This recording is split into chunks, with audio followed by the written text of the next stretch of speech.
In this series of videos, we're going to be taking a look at Excel 2013 Unit C, and after watching this series of videos and completing this unit, you should be able to format values, change font and font size, change font styles and alignment, adjust the column width, insert and delete rows and columns, apply colors, patterns, and borders, apply conditional formatting, rename and move a worksheet, and check spelling.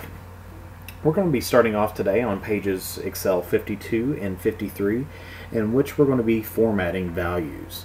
First thing that you'll need to do is you'll need to go to Core Sites and download the EXC-1 file from the content area for Unit C. Once you have done this, you want to make sure that you want to go ahead and enable the editing if it is already in protected view. If it's not, that's okay, but you want to make sure that you do go ahead and enable that editing.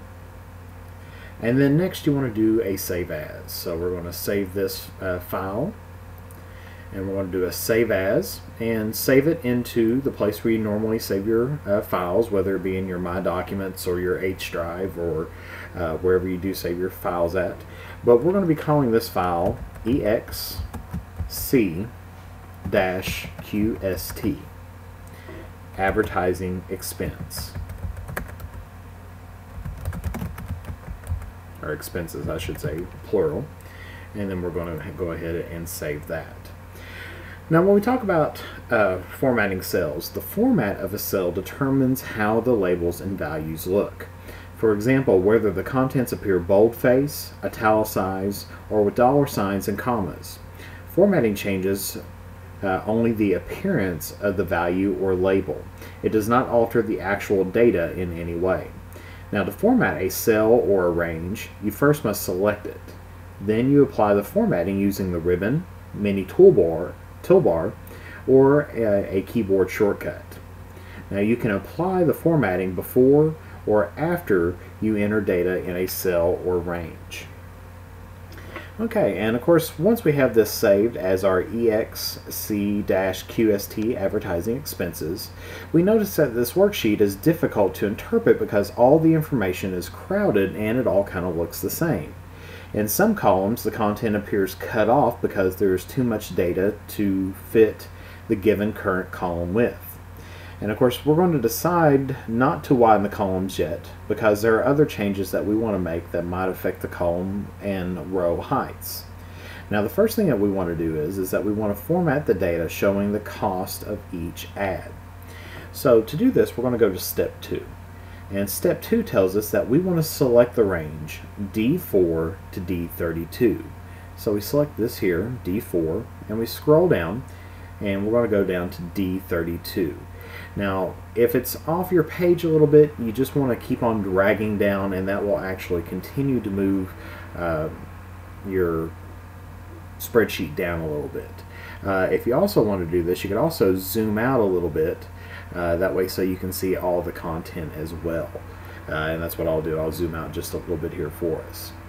Once we have selected the range D4 to D32, what we want to do is we want to click the accounting format or the accounting number format button, which is represented by this dollar sign, in the number group on the home tab. And of course when we click on that, we now notice that all of the values in this has changed to the accounting format. Now the default accounting number format adds a dollar signs and 2 decimal places to the data, which as you see right here in the selected range. Now formatting this data in accounting format makes it clear that the values are monetary values or they're money values. Now Excel automatically resizes a column to display the new formatting. Now the accounting and currency number formats are both used for monetary values, but the accounting format aligns currency symbols and decimal points of numbers in a column so it looks a little bit neater. Now of course a quick tip for you on there as well is that you can use a different type of currency such as euros or British pounds by clicking the accounting number format list arrow, then clicking a different currency type. So if you're dealing with international currency, you can click on this list arrow and you'll notice that here are some different currencies that you can choose from. Now if we move on to step 3, Step 3 tells us that we are going to want to select the range F4, so we click F4, and we want to go down to H32. So we're going to select these 3 columns of numbers here. Now once we've selected this range here, the F4 to H32, we want to click on the comma here, and this is the comma style button in this numbers group. And of course when we do this, the values in columns F, G, and H display the comma style format, which does not include a $sign, but can be useful for some types of accounting data. And of course a lot of times you just kind of have to use your personal preference on this, or the preference of the place that you're working at. Of course, a quick tip for this step on there is, of course, you select any range of continuous cells by clicking the upper left cell of the range and then pressing and holding the shift key, and then clicking the lower right cell of a range as well. Of course, you can add a column to the selected range by continuing to hold the shift key and pressing the right, or you can add a row by pressing down. So you could either do what we did here and just click and drag, or you can just go through here and just select the most upper left cell and then press your shift key, and then you can go ahead and click the lower right hand cell, and that is another way of selecting that range on there. So that's just kind of a quick tip for you on selecting ranges. Next, we're going to take a look on step 4, and step 4 tells us that we want to select the range J4, which is up here, and we're going to go down to J32. So we select J4 to J32, and this time we're going to click on the number format list arrow, and that is up here, and we see that right now it's listed as general. And when we click on this, we see that there's some different formattings for us. You know, there's general, no specific format, number, currency, accounting, short date, long date, time. But the one that we want to choose is this one right here, and that is the percentage. So we're going to click on where it says percentage, and of course then we have our all these numbers have been switched to a percent. Now in times you may want to increase or decrease the amount of decimals that you have, and that's when you're going to use these buttons to do that, because sometimes you may want to have fewer decimal places shown.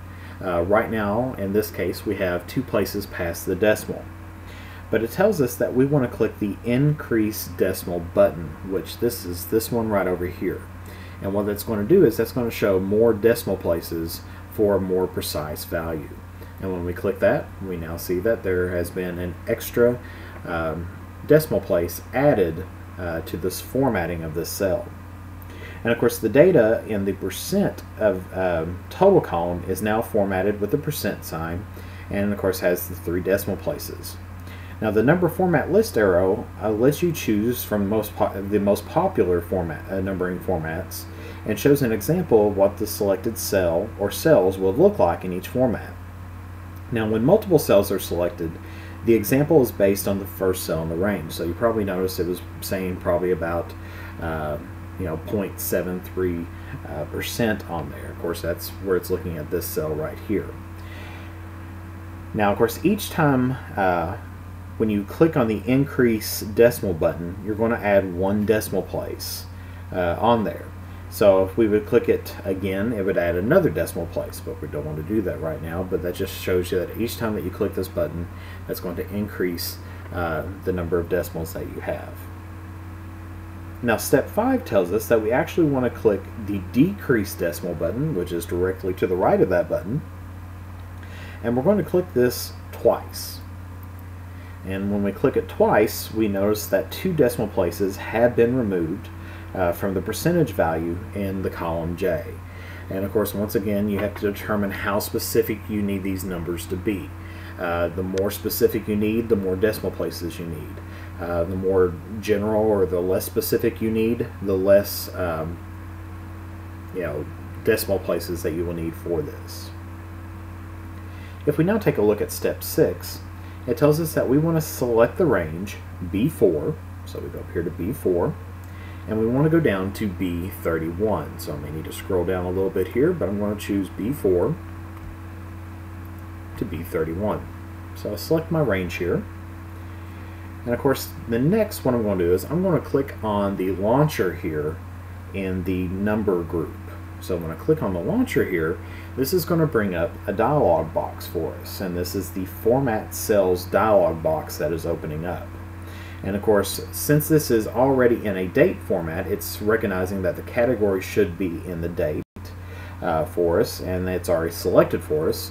And of course, over here we see that there are the different types that are available for us to choose from.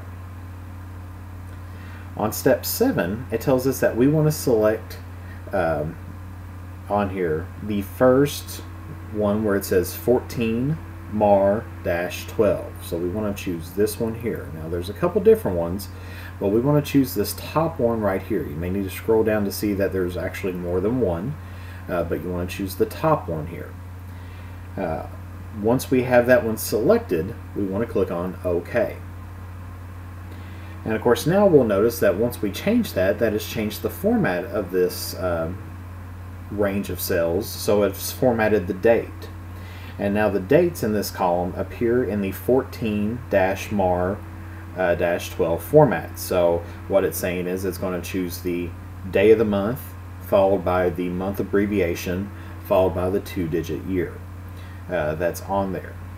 Now, of course, you'll probably notice that the selection that we choose was the 14-MAR-12, and that's, of course, just the format that it's showing you that it's in. That's not actually the date that it's using. And, of course, on there, the second, if you were to choose the second 14-MAR-12 format in the list, of course, that is only visible if you scroll down the list a little bit, it's going to display all the days in 2 digits. So this one is actually going to, if you notice that the number 1 here is only a single digit. If you would choose the second one on there, it's actually going to use that single digit as a 2 digit. So that would say 01, or in this case 03 on there. While the one you choose displays single digit days without the leading 0. And once again, this is one that you're going to have to choose based upon your preferences. Step 8 tells us that we now want to go ahead and select the range C4, and we want to go down to C31. So we're going to select C4 to C31. And then next, this is another way of formatting the cells. We can actually right-click the range. That brings up our shortcut menu, and we can go to Format Cells. And of course, when we click on that, notice that the Format Cells dialog box appears up. And in this case, we're just going to choose the 14-MAR in this list because we already have the year in the first one. We don't need to repeat the year again in this one. So we're just going to choose the 14-MAR here. And once we have that, we're going to click on OK. Now, of course, take a moment here to compare your spreadsheet with what you see on your screen right now on there. Now, of course, a quick tip before we complete our next step on there is, of course, you want to make sure that you examine formatted data to confirm that you have applied the appropriate formatting. And, of course, for example, date should not have a currency format, and monetary value should not have a date format. Because even though that it recognizes these things as values, you can still kind of flip-flop them around. If I would go up here to my list arrow, you can see that my top option for January 31st, if I would put that in a currency setting, I'm not sure how it gets the $42,400, but that is what it would actually input it in as on there. So you have to make sure that you have the right formatting for the correct type of data that you have. And of course, Excel is not going to correct you on that automatically. That's something that you need to do and just kind of visually inspect that as you go through that. Okay, step 9 tells us that we need to press our Control and our Home key, and that's going to take us back up to the top of our document, and we need to go ahead and save this. Now, if we take a look on page Excel 53, it talks a little bit about formatting as a table. Of course, you can have this information displayed here in the cells, but you can also format this as a table. And Excel includes 60 predefined table styles to make it easy for you to format selected worksheet cells as a table. And you can apply table styles to any range of cells that you want to format quickly, or even to an entire worksheet. But they're especially useful for those ranges with labels in the left column, as we see over here. These are labels in the left column, and the top row. So, for example, if this was our top row, that would be the range, or that would be the group that we'd want to select. Those are the most useful ones that we have. And of course, also the totals in the bottom or the right column. And of course, we notice we have totals over here in this right column here, and of course we have some totals across the bottom. And this means that this area right here would be a good area to define a table style. Now, of course, if we did want to apply a table style, which we're not going to in this file, first thing we would have to do is to select the data that we want to format it. Or we can click anywhere within the intended range. So if we wanted to select this area, we could just put our mouse pointer right here, and we can make our changes. Of course, then once you have either selected the range, or you put your insertion point, or you select a cell within that range, of course, Excel can automatically detect the range of cells that should be filled with data. You're going to click on the Format as Table button in the Styles group on the Home tab on there. And of course, you'll see that here's the Styles group and on our Home tab, and there's the button that you would have there. And of course, this will just show you here some of the different styles that are available for you on there. And of course, table styles are organized into 3 different categories, as we see here. Here's a light, and a medium, and a dark group that's on there as well. Now, once you click a style, Excel will ask you to confirm the range selection, and then it will apply the style. So this doesn't actually give you the live preview that you may expect that we've seen on previous items in Excel and in Word. Now, of course, once you have formatted a range as a table, you can use the live preview to preview the table in other styles. So you have to change it to a table first, or format it as a table, and then you get to access the live preview. And then you would just access the live preview just by pointing to some of these other styles. But this just shows you here just a little bit about how you can go through and format that information as a table. So just make sure that you do save your document, and that your spreadsheet, I should say, and make sure that your spreadsheet does look like this and it's formatted correctly like this, and you're ready to move on to the second video.